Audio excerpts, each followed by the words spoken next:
É isso aí, sejam todos bem-vindos a mais um vídeo do canal com mais informações do Palmeiras, que está classificado para a final do Paulistão, e nós vamos conferir os melhores momentos dessa partida com os nossos amigos da ESPN Brasil.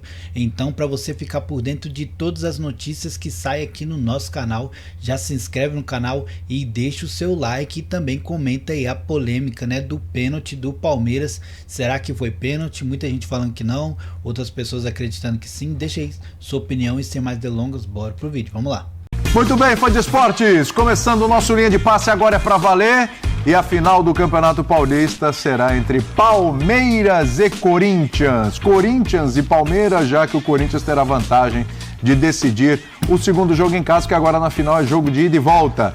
E aí a gente vai entrar naquilo que a gente imaginava no começo do campeonato, né? Quando foi para a sequência do Tetra do Corinthians, quem cortou barato? O Palmeiras. Será que vai ter troco dessa vez? Porque agora o Palmeiras mantém viva a esperança aí do tetracampeonato. Vamos falar sobre tudo isso a partir de agora com o Paulo Calçade, com o Jean Oddi, com o Vitor Birner. E o Palmeiras, que durante a sua campanha sofreu muitas críticas de uma parte da torcida que a gente sabe que tem um direcionamento, Jean, mas apesar de tudo, o Palmeiras conseguiu avançar, vence o Clássico, onde teve muita dificuldade, principalmente no primeiro tempo. A gente vai falar do lado do São Paulo também, o Zubeldia foi muito bem na escalação, mas o Palmeiras está em mais uma decisão. É a sexta seguida, não é isso, Jean? Isso. É, meu Deus, hein? É, acho que sim. Estavam falando de sexta seguida, a sexta agora, né? Mas enfim, é muita final seguida pro time do Palmeiras. Tudo bem? Sem dúvida. Boa noite, William. Claro que obviamente não é à toa, né, quando isso acontece durante tantos anos consecutivos, mas acho que é o que você disse, assim, em relação ao jogo de hoje especificamente. Primeiro que foi curioso, né? Quando a gente vê a escalação do São Paulo, a gente vê a reação dos próprios torcedores do São Paulo apavorados com a escalação do Zubeldia, né? Muito preocupados com o espaço que esse time poderia gerar. E o São Paulo não gerou esse espaço todo. A verdade é que o São Paulo se defendeu muito bem, fez uma boa partida dentro das suas possibilidades, né? Ainda que, obviamente, você vai pegar o número de finalização e defesa, o Palmeiras, nesses aspectos, tenha sido muito superior. Não é verdade que o Palmeiras foi muito superior durante o jogo. Sim. Eu acho que o jogo foi um jogo equilibrado, foi um jogo de alternância ali. Assim, é verdade que o Rafael trabalhou mais do que o Everton.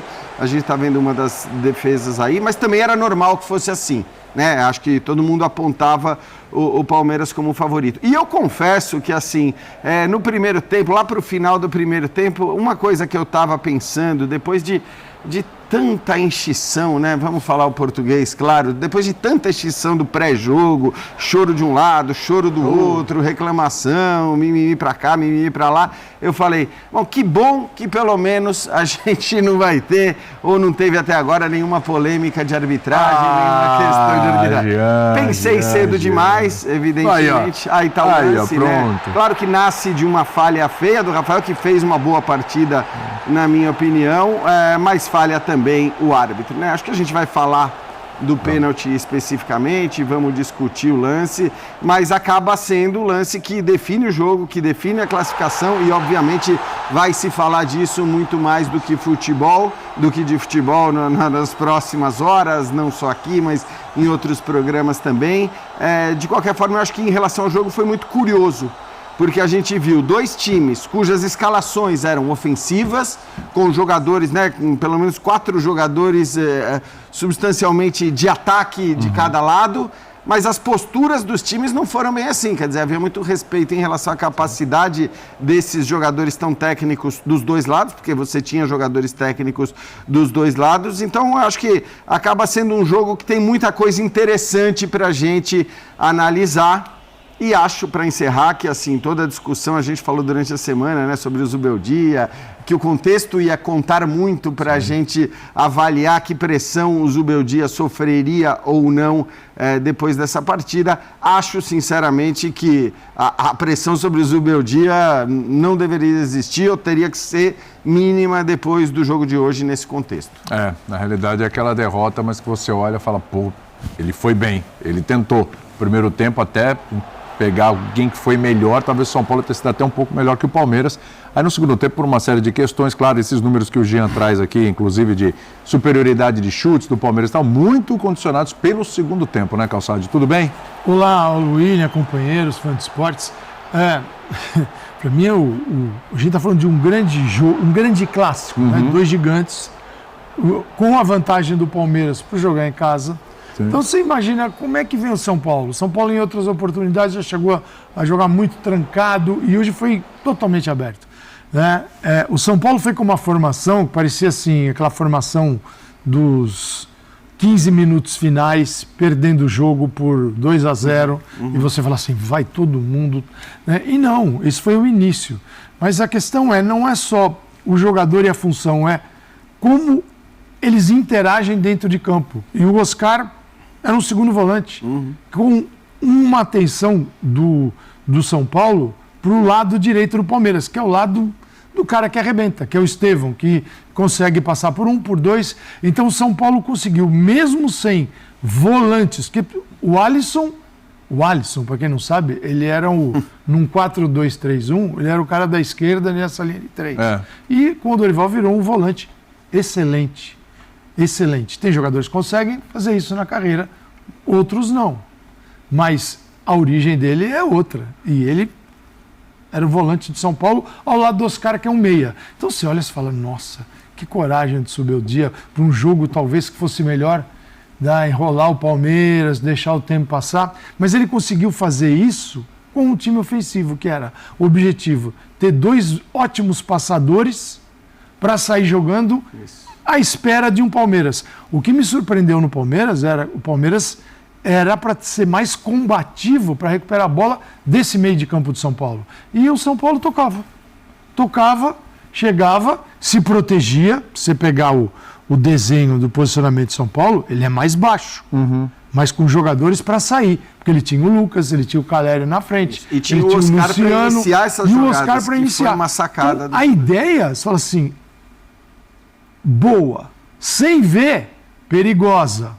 No jogo, funcionou. Mas funcionou, mas perdeu o jogo. Pois é. Aí a gente vem para uma bola que o goleiro toca, erra, e aí o árbitro vem e erra também. Então o jogo, o resultado é um erro de avaliação do árbitro, porque o Vitor Roque ele dobra a perna e se atira e força o contato. E o árbitro entrou. Esse é o jogo para o árbitro sair com raiva do VAR. Porque quando chegar na casa dele, ele vai ver que o VAR enterrou a arbitragem dele. Mas não dava... Esse é o problema. Ele errou completamente porque ele apita. E é o que o Salvio fala. E ele banca. Não, mas ele apita antes. Ele erra também nisso. Ele erra não só porque ele marca um pênalti que não aconteceu, como ele erra porque ele, em vez de deixar a jogada terminar e apitar, ele apita antes da jogada vai em cima, terminar. E tanto que você vê que o Rafael Veiga já baixa a cabeça e já... Então, assim, nesse caso... O Veiga achou que não foi pênalti. Não dá nem para culpar o árbitro. É verdade. Exato, mas ele ouviu o apito. Então, assim, é uma loucura, porque o árbitro errou duplamente nesse caso. Ele erra ao marcar o pênalti e sobretudo, ao apitar antes do final da jogada. E, lamentavelmente, Bina, a gente tem que falar nisso, porque isso está no placar e interferiu totalmente na classificação. Porque o São Paulo caminhava bem. Taticamente, caminhava bem dentro de uma proposta. Você fala, esse cara tá maluco. Melhor que o Palmeiras. O Palmeiras não pressionava esse meio de campo. O Palmeiras permitia o São Paulo jogar e ia sair. Então, a surpresa estava no Palmeiras, com uma formação convencional. A gente já vai falar também da estreia do Vitor Roque. A gente está falando da polêmica da arbitragem aí, claro. Mas daqui a pouco a gente fala da estreia do Vitor Roque e também, claro, dos méritos do Palmeiras em chegar em mais uma decisão do Campeonato Paulista. Agora sim, né, Birner? Você está nessa também, né? Vitória condicionada pela arbitragem ou não? Tudo bem? Bom, primeiro, boa noite a você, William, Jean, Calçade, aos fãs das fãs do esporte. Você sabe que eu sou, você pode responder se sim ou não, um entusiasta do trabalho do Abel. Sim. Há muito tempo. Sim. E com muitos altos e alguns baixos, alguém que defende muito o técnico e todo o trabalho que é feito no Palmeiras, até quando às vezes a torcida está insatisfeita. Verdade, né? Como aconteceu esse ano, por exemplo. Por que eu devo elogiar hoje a classificação do Palmeiras? É uma pergunta. É a pergunta que eu coloquei aqui, inclusive. Falei assim, o que teve de bom nessa campanha do Palmeiras. Hoje, especificamente, Hoje. Realmente não sei. Então, eu vou começar por aí com a sua resposta. Vai lá. Tá? O Zubeldia, ele foi forçado, entre aspas, e teve uma sacada espetacular quando ele muda o posicionamento do Oscar arriscando. Por quê? Ele perdeu o Pablo Maia e ele tinha 2 volantes como opção. O Luiz Gustavo não podia jogar, para o Alisson ser o segundo. Ele é obrigado a mudar o Alisson, trazer o Alisson para primeiro. E se ele joga com o Marcos Antônio marca pouco, um pouquinho mais do que o Oscar, não compensa, e cria muito menos que o Oscar. Bobadilha marca mais que o Oscar e cria pouco. Não são jogadores que dão ao técnico uma verdadeira opção num jogo grande como esse. O técnico decidiu o quê? Ser ousado, né? E montou um time extremamente agressivo que decidiu ser protagonista no jogo com bola dentro do Allianz Parque. E eu vou dar o mérito do Palmeiras. O Palmeiras entendeu a arbitragem. Não por causa do lance do pênalti. Porque a gente via no primeiro tempo, algumas vezes o Lucas, que para mim foi o melhor em campo, dribla um, dribla dois, falta por trás. Dribla outro, se dá falta. E o juiz não mostrava amarelo. Como o juiz não mostra amarelo, eu acho que o jogador inteligente ele joga o jogo, porque a arbitragem brasileira ela não é padronizada, né? E o juiz e os jogadores entenderam. Está dentro do Allianz, o árbitro não quer mostrar amarelo no primeiro tempo, provavelmente vai mostrar um monte no segundo tempo, porque ele não quer sobrecarregar o jogo, foi uma escolha da arbitragem. E foi o que aconteceu mesmo. Foi, exatamente, isso era muito óbvio, a gente comentava isso quando o árbitro não dava os amarelos no primeiro tempo. Aí só eu discordo eu prefiro a arbitragem do primeiro tempo, obviamente, exceção feita ao pênalti bizarro. Eu prefiro deixar o jogo correr, eu também. Deixar a coisa andar, porque o dúvida. Segundo tempo era parar o tempo todo, era cartão aqui, cartão ali, provavelmente sabendo do erro que ele já tinha cometido. Então eu acho que aí ele ficou segurando o jogo. Eu concordo com você, eu não acho gosto que a arbitragem viesse mal até a hora do pênalti. Resolve o jogo. Eu não gosto. É isso aí, galera. Esse foi o nosso vídeo de hoje, né? Com a classificação do time do Palmeiras num gol polêmico, né? Muitos torcedores do São Paulo reclamando, falando que não foi nada. Teve o contato, né? No Victor Roque, mas será que foi o suficiente mesmo para ter marcado esse pênalti?